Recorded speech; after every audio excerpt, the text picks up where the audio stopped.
सत्साई भगत जी, मैंने 6 महीने पहले ही नामदान लिया है। मेरे 2 बच्चे हैं। मेरे पति की मृत्यु हो चुकी है।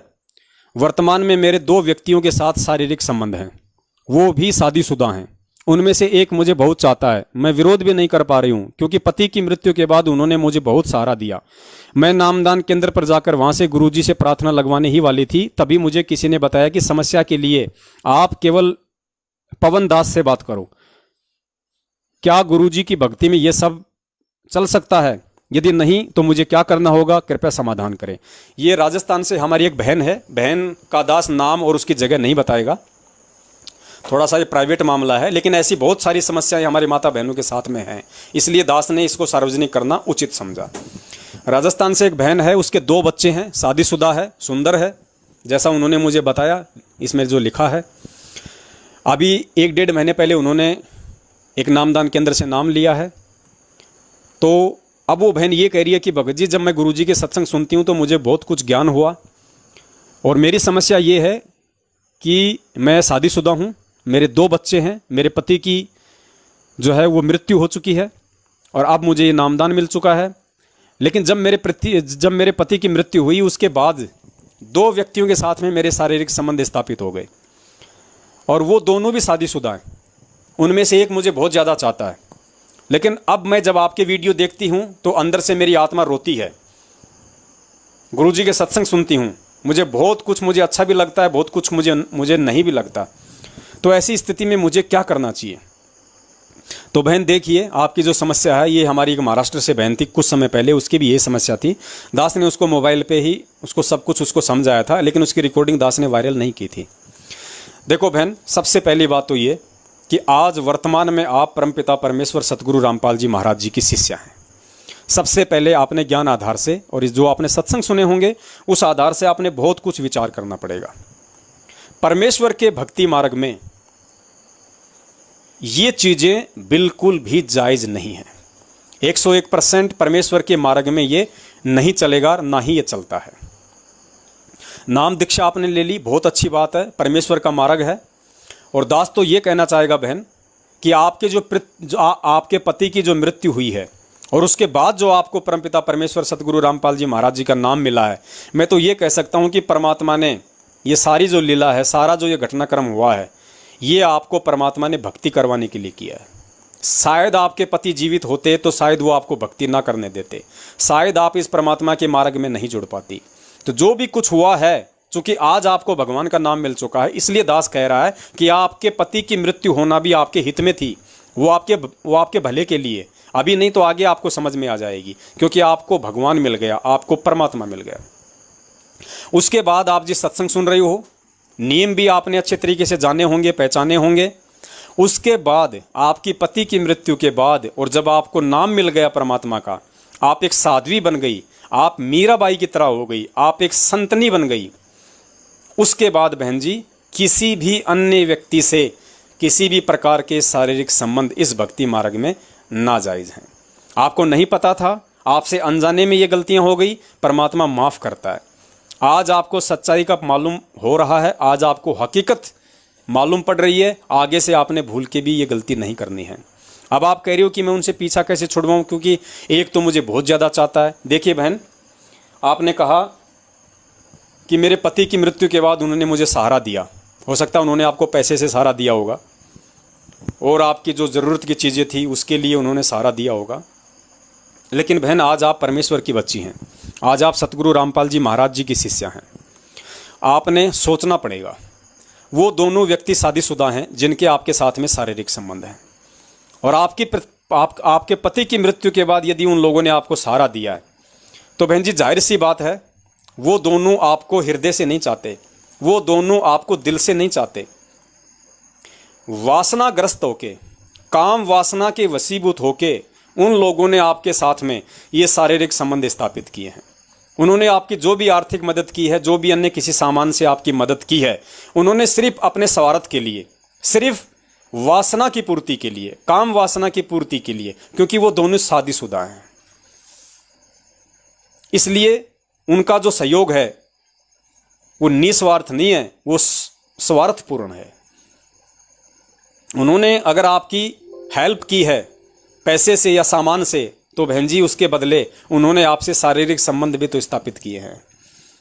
तो नादानी आपकी भी थी, और वो तो जगत वाले हैं, उनको तो मैं कह ही क्या सकता हूँ।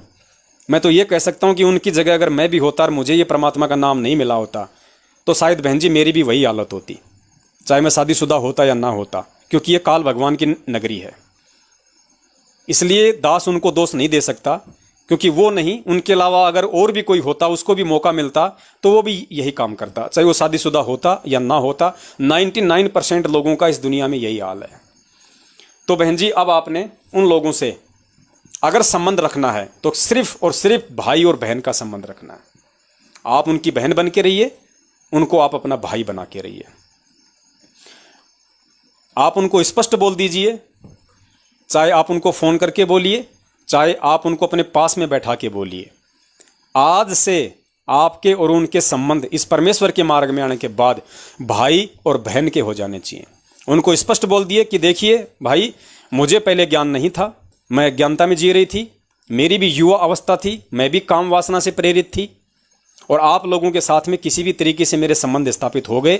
लेकिन आज मुझे परमपिता जो परमेश्वर है, आज मुझे उनका मार्ग मिल गया, आज मुझे उनके सत्संग मिल गए, मुझे अच्छे बुरे का मुझे ज्ञान हो गया। अब मैं ये महागलती नहीं कर सकती, मैं पाप की भागण नहीं बन सकती। आज के बाद यदि आप लोगों ने मेरे से कोई संबंध रखना है, सिर्फ भाई और बहन का, धर्म के भाई और बहन का संबंध होगा। इसके अलावा किसी भी प्रकार का कोई गंदा संपर्क आप और हमारे बीच में नहीं होगा।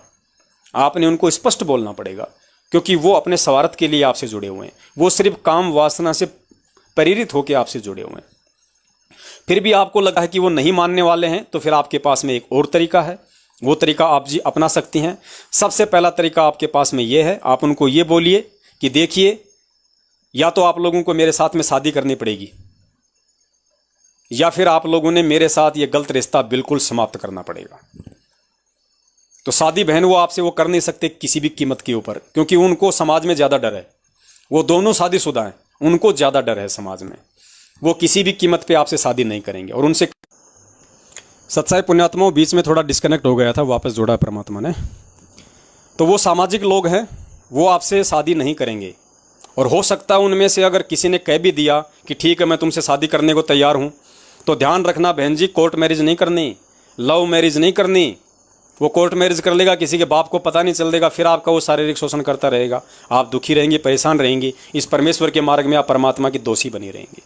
आप उनको कहिए कि शादी करूंगी, समाज के बीच में करूंगी, मेरे रिश्तेदार होंगे, आपके सब रिश्तेदार होंगे, उस तरीके से मैं शादी करूंगी। तो बहन जी वो जिंदगी में आपसे तैयार नहीं होंगे।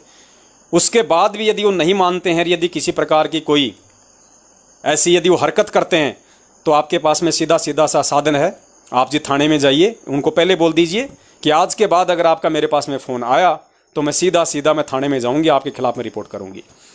जितने दोषी आप हैं उतनी दोषी मैं हूं, हम दोनों बराबर के दोषी हैं।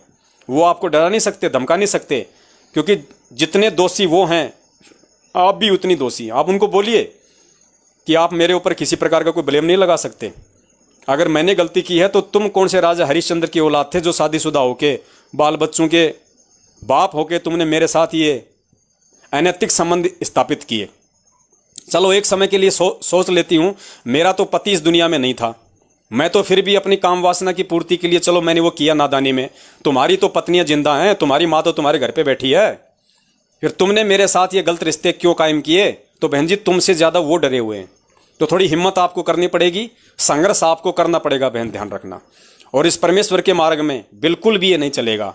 आज से पहले चाहे आपने कितने भी कुकर्म किए हों उनके साथ में, नाम लेने के बाद भी, हो सकता है आपने अनजाने में किए, आपको नहीं पता था, आपकी मजबूरी रही है, लेकिन आज उस परमपिता परमेश्वर ने आप जी तक दास को निमित्त बना के संदेशा पहुंचवा दिया है। आज के बाद यदि आप वो गलती करेंगी, आपने उनको नज़रों से भी, मतलब जो गंदी नज़र है, जिस तरीके से आप लोग पहले एक दूसरे से जो मिला करते थे, उस नज़रों से भी नहीं देखना। आपने उसको देखना तो अपने भाई की दृष्टि से देखना है। और स्पष्ट बोल दीजिए, संघर्ष करोगी बहन तभी परमात्मा आपका साथ देगा, ध्यान रखना। नहीं तो सारी जिंदगी ऐसे आप शोषित होती रहोगी, ना आप घर की रहोगी ना आप घाट की रहोगी, और परमात्मा आपसे कोसों दूर हो जाएगा। और अगर आपके बात समझ में आ गई है तो बहन अभी और इसी वक्त जहां आपने घर में परमपिता परमेश्वर सदगुरु रामपाल जी महाराज जी का दरबार बना रखा है। गुरुदेव को अपने तमाम उन जाने अनजाने की गलतियों के लिए क्षमा याचना मांगो परमात्मा से, और परमात्मा से प्रतिज्ञा करो कि परमेश्वर चाहे कुछ भी हो जाए, चाहे मेरी बेइज्जती हो, चाहे समाज के सामने ये बातें आए उन लोगों के द्वारा, चाहे मेरी गर्दन उतरे, परमात्मा मुझे आज से पहले नहीं पता था, आज मुझे मालूम हो गया है, परमेश्वर आज से ये दासी आपको मेरा दासी बन के दिखाएगी। परमात्मा सौपन में भी मैं कभी किसी गैर पुरुष के प्रति अपने भाव नहीं लेके आऊँगी, मैं केवल अपना साध्वी वाला जीवन जीऊँगी, अपने बच्चों का लालन पालन करूँगी, अपना काम धंधा करूँगी, जो भी है परमेश्वर आपकी मैं भक्ति करूँगी, तो परमात्मा आपका साथ देगा, क्योंकि परमेश्वर समर्थ है। जब चाहे परमात्मा जिसके विचारों को बदल सकता है, उन दोनों भाइयों के विचारों को परमात्मा जब चाहे जब बदल देगा, वो परमेश्वर के हाथ में है। यदि आप परमेश्वर के हाथों की कठपुतली बनोगी तो, आप यदि इतनी दृढ़ होगी तो। और फिर आपने कहा कि मैं तो नामदान केंद्र पे जा ही रही थी इस समस्या के समाधान के लिए, गुरुजी से प्रार्थना लगवाने के लिए। तो बहन जी मैं तो ये कहूँगा कि ये आपका सौभाग्य है कि आप नामदान केंद्र पे गुरुजी से प्रार्थना लगवाने के नाम पे नहीं गई। अगर आप नामदान केंद्र पे चली जाती और अपनी ये बातें आप उनको बताती, तो बहन मैं दावे के साथ में कह सकता हूं 2 कसम तो आपके पहले थे, तीसरा कसम वो नामदान केंद्र वाला और खड़ा हो जाता, तीसरा कसम आपका वो और खड़ा हो जाता, क्योंकि ये सभी के सभी लोग काल भगवान के एजेंट हैं। वासना इनके अंदर एडी से लेके चोटी तक भरी है। मध्य प्रदेश के धार जिले में अभी 6 महीने पहले आपने देखा होगा, 4-5 महीने पहले हमारी एक बहन नाम शुद्ध करवाने गई थी, और उस बहन के साथ में 8 दिन तक वहां के 4 सेवादारों ने बलात्कार किया, 8 दिन तक। और उस मामले को दबाने के लिए गुरुजी का नाम लेके संगत से ही 15 लाख रुपए उठा लिए कि गुरुजी का आदेश है इस मामले को दबाना है। 10-12 लाख रुपए तो उसके पति को दिए मामला शांत करने के लिए, बाकी इन्होंने हो सकता है प्रशासन में भी दिए होंगे। तो ये आपका सौभाग्य है कि आपका तीसरा कसम होने से बच गया।